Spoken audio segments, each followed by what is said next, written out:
G'day everybody, Farmer Wade here for Billboard Battalion. Today is the, it's the first day we've ever come to Nundle anyway, so we were looking at some things here while we've been up in New South Wales, checking out what's going on here and there. We've been to the field days, so now we've come to Nundle and we have found, would you believe, there is actually a woolen mills and a product range here in Nundle in New South Wales. So we happened to come across the owner. We're talking to Nick Bradford earlier on, and Nick has some incredible stories on how he started and how they ended up with this woolen mills here. So we said to Nick, would you be interested in doing a bit of a video, because Australia would be so happy to see this place and even know it exists. So, you know, out to all our followers and so on, I thought we'd have a bit of a yak. So Nick, g'day for a start. Welcome to Billboard Battalion. Yeah, thank you. And so yeah, a little bit about your history here, because I've seen some of this sort of machinery before, and just love it a bit. So you might just tell us a bit about how you got going and what you got going on here. Sure. So we are one of Australia's last spinning mills in Australia. We source our wool from wool growers down in Tasmania. Just one wool grower supply us exclusively. The reason why we target the wool out of Tassie, it's a little bit longer than what we get on the mainland. Vegetable matter contamination, burr and seed left in the wool is very low down in Tassie. Right. We send the wool from Tassie to Geelong, where the wool is washed or scoured, and then the wool comes up here to Nundle. A little bit of a side story: the scouring mill in Geelong just 2 weeks ago announced their closure after 106 years of operation, which is absolutely devastating. So when I first joined the wool industry back in the 80s, there was about 30 wool scourers around the country. 2 weeks ago there was 2, now there's 1, which is Michelle in Adelaide. So we'll be sending our greasy wool from Tassie to Adelaide from now on. But the wool comes up to us scoured, and then all the processing thereafter is all done here. Yep. So it goes through the first stage, which is our opener. It was manufactured 1916, so it's 109 years old this year. Our opener simply teases open the fibre. Yep. Then comes on to our carding line, which was manufactured 1914, so it's 111 years old this year. And it aligns the fibres. Then comes on to our spinning machine, which puts a twist in the fibre. It was manufactured 1956. Then comes on to our plying machine, which makes our thicker yarns, our heavier yarns. It was manufactured 1938. And then once the yarn, we've made our plied yarns, we head across to the dye house. We produce about 40 different colours here. So lots of colours, lots of variety for our customers to choose. We dye the yarn, then it comes back over and we turn the yarn through to a ball, get a label on it, ready for retail sale. So that's pretty much what we get up to here. The mill here has only been here 25 years. Right. The mill started in 1999. The machines that we have here have been together for the best part of 100 years. So they spent most of their life down in Geelong at a mill called McGregor's. McGregor's closed in the late 90s. The machines were purchased by a Tamworth couple. Yep. Who never really had the space or the financial resources to get them back into proper work. Around in that late 90s, a Nundle couple heard about these machines and said, hey, how about, went to these people in Tamworth, how about you bring the machines out to Nundle, we'll supply the land and building, let's get the machines back into work, we'll build the building around these machines, and we'll start producing yarn again. So that was their motivation. Absolutely brilliant, so creative, and so it's an amazing story. Oh, it's a fantastic story. And then my wife and I bought out that joint venture in 2007. So we've been here 18 years. That is so just for people's reference, we're not that far from Tamworth. No, just 50 minutes. Yep. So that's just for anybody who sort of might be thinking, I wonder where this is, because this little place, Rundle, it's not featuring on the map all that huge. So I think this is a great place. You know, if people are touring around, this is an amazing place to come and have a look at. Sure is. So the mill, or Nundle, was only a town of about 280 people. So it's a very small little village. But we have about 30,000 visitors a year come through here. Really? So it's quite extraordinary. So, but there's a lot of reasons why people come to Nundle. We're elevated compared to Tamworth. So we have snow here. We had snow only here a couple of weeks ago up at Hanging Rock, which is about 5 minutes from here. So, but people come here for motorbike clubs, caravanners, car clubs, bushwalkers, bird watchers, fossickers. The Nundle was, when white man arrived here, it was originally opened up by merino sheep, but then then gold was found here. So in the 1850s through to 1880s, this was quite a bustling little place. Well, as any of the gold, the strikes and the finding of gold around the place, Ballarat and Bendigo and all that was big. Yeah, so you mentioned Hanging Rock there, so that's not the one that's in Victoria, obviously. So just that's not in the one case people are looking it up, you know what I mean, to see where this Hanging Rock is.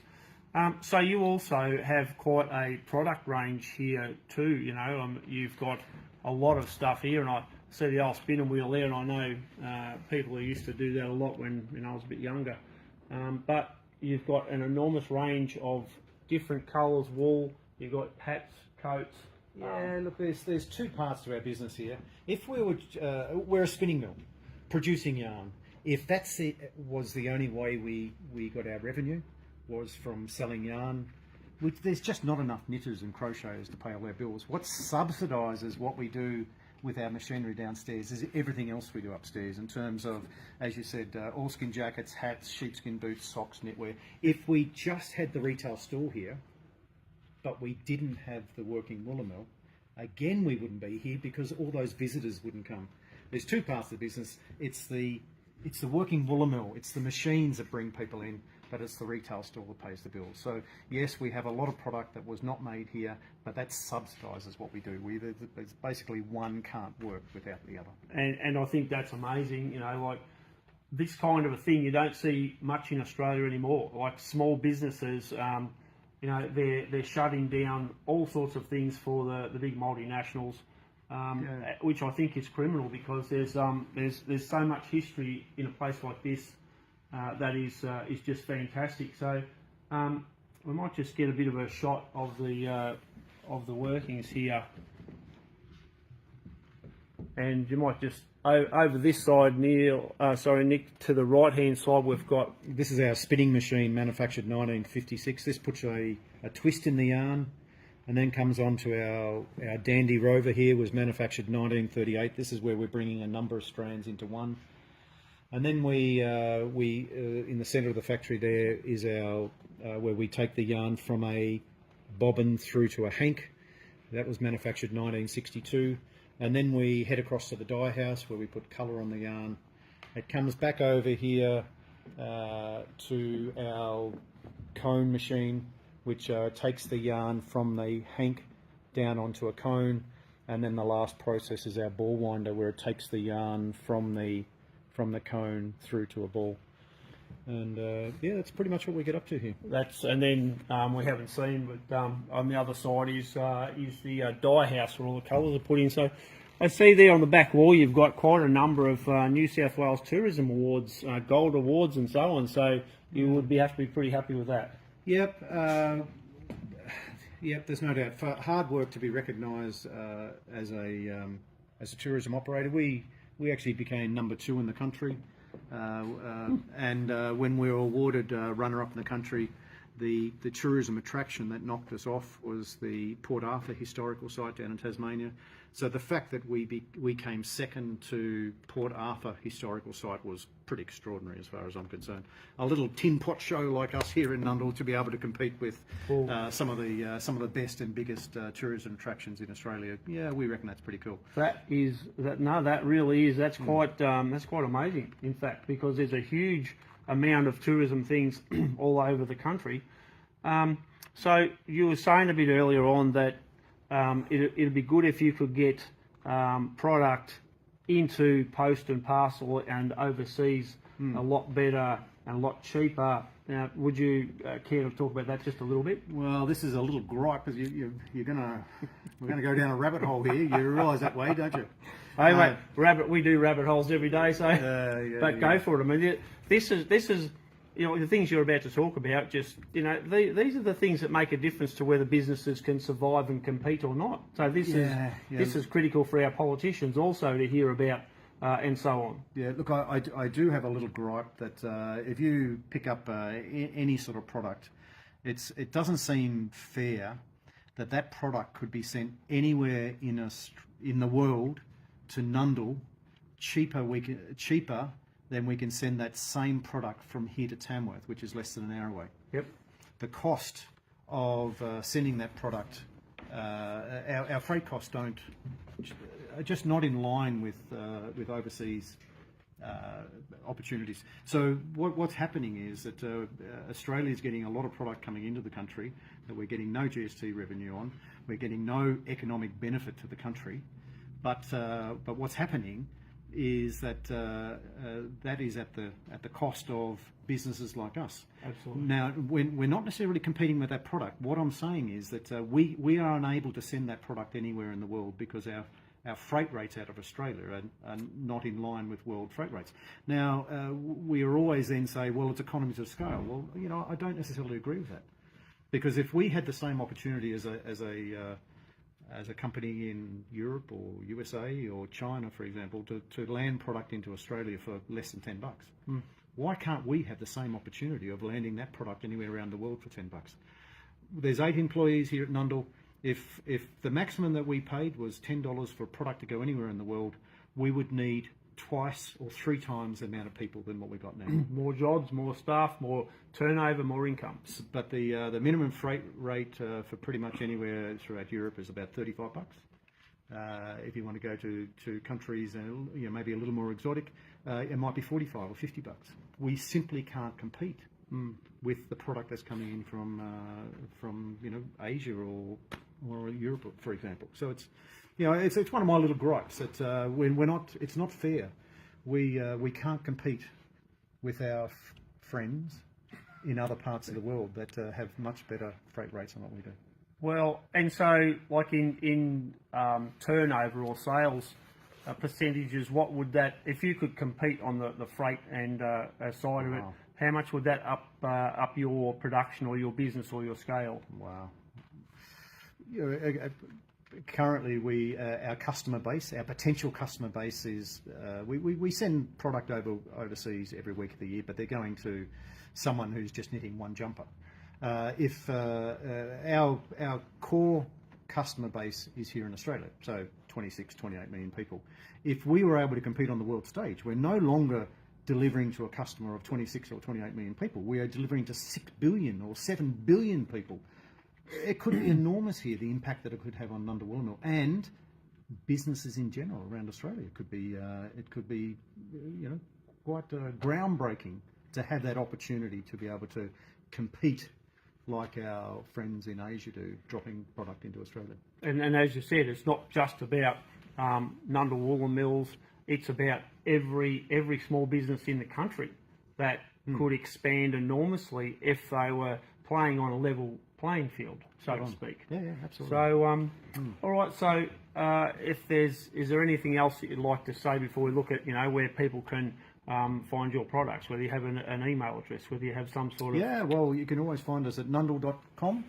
Pretty simple, or our online store nundle.store. But if you're ever up in the Tamworth region, come to Nundle. Absolutely. Nundle is such a cool place, and we have people that come into the caravan park for a night, stay for 3, or book in for 3 nights and stay for a week. There's so much to see here. The mountain range is absolutely spectacular. There are so many things to do here. If you want to have a step back in time, if you don't want to go to the coast and have a busy coast, but you want to actually have time where you can read a book and have a bottle of wine and a bicky and cheese, this is the place to come. Well, I mean, on top of that, the trip from where we've come this morning, from Tamworth to here, like the scenery is amazing. The hills, you've got farms, you've got pretty well everything if you're looking for something nice to look at. So we might just have a quick walk down this way perhaps, and that way we can get a little bit of footage of what you've got here, Nick, and we can tidy it up from that. Yep, so we've got a lot of sheepskin boots. We do a number of different styles. Try to support Australian made where we can. Pretty much most of it's Australian made. Absolutely. Our yarn is Australian made. All our socks are Australian made.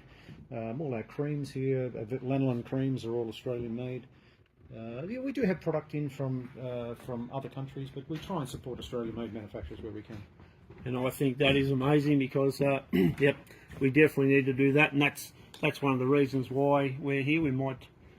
That's one of the reasons why we're talking here, because this is one of the great examples of Australian business, small business, that we need to promote, and we need people to come and have a look at your town, have a look at what you've got here. You do tours. Absolutely, yeah. Monday to Friday, 11 a.m. and 2 p.m. So we take people on a bit of a journey about what we do here, and look, people love it. People genuinely really enjoy seeing the machines running. It's good fun. So they can see them going. Yeah, well, I've actually turned them off all now so that we can yes. we can actually talk on the video. But yeah, no, this is normally a lot of bustling noise happening here. And we saw a bit of this going earlier on, and it is quite impressive. So for people who want to have a look at some of our history, some really old stuff, 100-year-old machines, you don't get to see that very much. No. And similarly, a lot of places won't allow people into the working areas or to view the working areas. You know what I mean? Yeah. So people really would be absolutely in for a treat to have a look here. So we might just duck through the door here for 2 seconds, and we'll just have a quick look at what your product range. So this is my wife Kylie. She's the boss. Hi.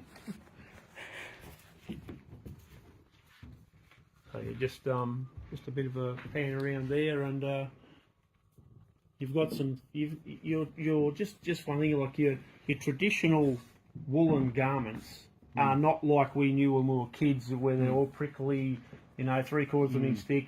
No, I think it's all happened back on farm. So the selection by wool growers now of ewes and rams has meant that the yarn being produced today is so much softer against the skin compared to back in the maybe prior to the 80s. There's been a fair bit of work done from a genetic point of view, which means the fibre is really soft. So now you can actually wear. We always did wear wool against our skin, but now it's much more comfortable. So I just was looking earlier at some of the shirts. You wouldn't pick them for being wool, but they actually are. So I mean, that's incredible advances in the fabrics and so on. So yeah. All right, well, we might wrap it up at that, unless you've got anything else you want to add to that, Nick. So fantastic. All right, I just want to say thanks very much for everything, and we'll promote things as much as we can. No, I appreciate your interest, and Belinda behind the camera there. Yeah, well done. She's always behind the camera doing a fantastic job. You want to know about, you mentioned the manager and the boss and all that sort of thing. Yeah, spot on. All right, thanks everybody, and we'll catch up with you later from Nundle here in New South Wales. Yes, and we'll keep you up to date with what we're going on with next. Thanks a lot.